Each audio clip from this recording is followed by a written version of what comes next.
Dear student, आज हम RSS education group के अंतर्गत सीबीएसई बोर्ड क्लास 10th क्षितिज भाग 2 के गद्य खंड में निर्धारित पहले चैप्टर नेताजी का चश्मा के अभ्यास प्रश्नों पर परिचर्चा करेंगे।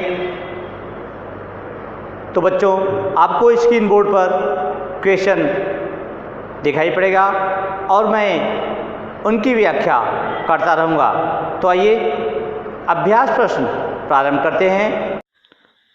प्रश्न है, सेनानी न होते हुए भी चश्मे वाले को लोग कैप्टन क्यों कहते थे?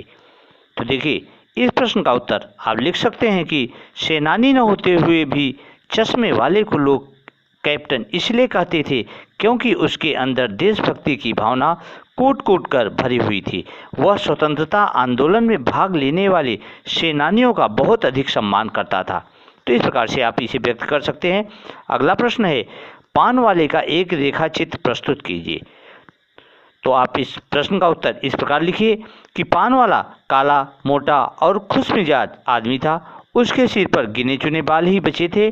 ज़्यादा पान खाने के कारण उसके दांत काले लाल हो चुके थे और वह हरदम अपने मुंह में पान भरे रहता था और हमेशा हंसी और व्यंग बोलता रहता था। तो इस प्रकार से आप इसे लिखकर ये व्यक्त कर सकते हैं। अगला प्रश्न है, आशय स्पष्ट कीजिए। बार बार सोचते क्या होगा उस कौम का जो अपने देश की खातिर घर गृहस्थी, जवानी, जिंदगी सब कुछ होम देने वाले पर भी हंसती है और अपने लिए बिकने के मौके ढूंढती है। तो इस प्रश्न के उत्तर को इस प्रकार से व्यक्त कर सकते हैं। हालदार साहब बार बार सोचते रहे कि उस कौम का भविष्य कैसे होगा जो उन लोगों की हंसी उड़ाती है जो अपने देश की खातिर घर गृहस्थी, जवानी, जिंदगी सब कुछ त्याग कर देते हैं। साथ ही वह ऐसे अवसर तलाशती रहती है जिसमें उसकी स्वार्थ की पूर्ति हो सके, चाहे उसके लिए उन्हें अपनी नैतिकता को भी तिलांजलि क्यों न देनी पड़े। अर्थात आज हमारे समाज में स्वार्थ पूर्ति के लिए अपना ईमान तक बेच दिया जाता है। यहाँ देशभक्ति को मूर्खता समझा जाता है। और अगला प्रश्न है, हालदार साहब ने ड्राइवर को पहले चौराहे पर गाड़ी रोकने के लिए मना किया था लेकिन बाद में तुरंत रोकने को कहा। क, हालदार साहब पहले मायूस क्यों हो गए थे? ख, मूर्ति पर सरकंडे का चश्मा क्या उम्मीद जगाता है? ग, हालदार साहब इतनी सी बात पर क्यों भावुक हो गए? तो देखिए, क, हालदार साहब पहले मायूस हो गए थे क्योंकि वे सोच रहे थे कस्बे के चौराहे पर सुभाष चंद्र बोस की प्रतिमा तो अवश्य मिलेगी, परंतु उनकी आंखों पर चश्मा लगा नहीं मिलेगा। चश्मा लगाने वाला देशभक्त कैप्टन तो मर चुका है और वहां अब किसी में वैसी देश प्रेम की भावना नहीं है। ख, मूर्ति पर सरकंडे का चश्मा यह उम्मीद जगाता है कि अभी लोगों के अंदर देशभक्ति की भावना मरी नहीं है। भावी पीढ़ी इस धरोहर को संभाले हुए है। बच्चों के अंदर देश प्रेम का जज्बा है, अतः देश का भविष्य सुरक्षित है। और ग के अंतर्गत आप लिख सकते हैं, जब उन्होंने नेताजी की प्रतिमा की आंखों पर चश्मा लगा देखा तो हालदार साहब के मन की निराशा की भावना अचानक ही आशा के रूप में परिवर्तित हो गई और उनके हृदय की प्रसन्नता आंखों में आंसू बनकर छलक उठी। उन्हें यह विश्वास हो गया कि देशभक्ति की भावना भावी पीढ़ी के मन में भी पूरी तरह भरी हुई है। तो इस प्रकार आप इस प्रश्न का उत्तर व्यक्त कर सकते हैं। और अगला प्रश्न है, वो लंगड़ा क्या जाएगा फौज में, पागल है पागल। कैप्टन के प्रति पान वाले की इस टिप्पणी पर अपनी प्रतिक्रिया लिखिए। तो देखिए, इस प्रश्न को आप इस तरीके से लिखकर व्यक्त कर सकते हैं कि यह टिप्पणी कैप्टन के बारे में हालदार साहब के द्वारा पूछे जाने पर पान वाले द्वारा कही गई थी, जो बिल्कुल उचित नहीं था। कैप्टन शारीरिक रूप से अक्षम था जिसके कारण वह फौज में नहीं जा सकता था, परंतु उसके हृदय में जो अपार देशभक्ति की भावना थी वह किसी फौजी से कम नहीं थी। कैप्टन अपने कार्यों से जो असीम देश प्रेम प्रकट करता था उसी कारण पान वाला उसे पागल कहता था।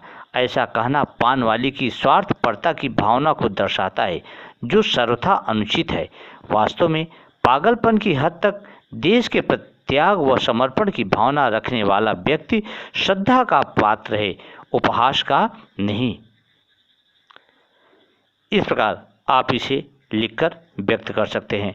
और अगला प्रश्न है, जब तक हालदार साहब ने कैप्टन को साक्षात नहीं देखा था तब तक उनके मानस पटल पर उसका कौन सा चित्र रहा होगा, अपनी कल्पना से लिखिए। तो इस प्रकार इसे व्यक्त कर सकते हैं कि जब तक हालदार साहब ने कैप्टन को साक्षात नहीं देखा था तब तक उनके मानस पटल पर कैप्टन की एक भारी भरकम मजबूत शरीर वाली रौबदार छवि अंकित रही होगी। उन्हें लगता था फौज में होने के कारण लोग उन्हें कैप्टन कहते हैं। अगला प्रश्न है, कस्बों, शहरों, महानगरों, चौराहों पर किसी न किसी क्षेत्र के प्रसिद्ध व्यक्ति की मूर्ति लगाने का प्रचलन सा हो गया है। इस तरह की मूर्ति लगाने के क्या उद्देश्य हो सकते हैं? तो इस तरह की मूर्ति लगाकर हम किसी प्रसिद्ध व्यक्ति के प्रति अपने सम्मान को जाहिर करते हैं। अगला, आप अपने इलाके के चौराहे पर किस व्यक्ति की मूर्ति स्थापित करवाना चाहेंगे और क्यों? तो अपने मनोभावों के अनुसार आप लिख सकते हैं कि मैं गांधी जी की मूर्ति लगवाना चाहूँगा क्योंकि भारत की आज़ादी की लड़ाई में उनका योगदान सबसे बढ़कर है।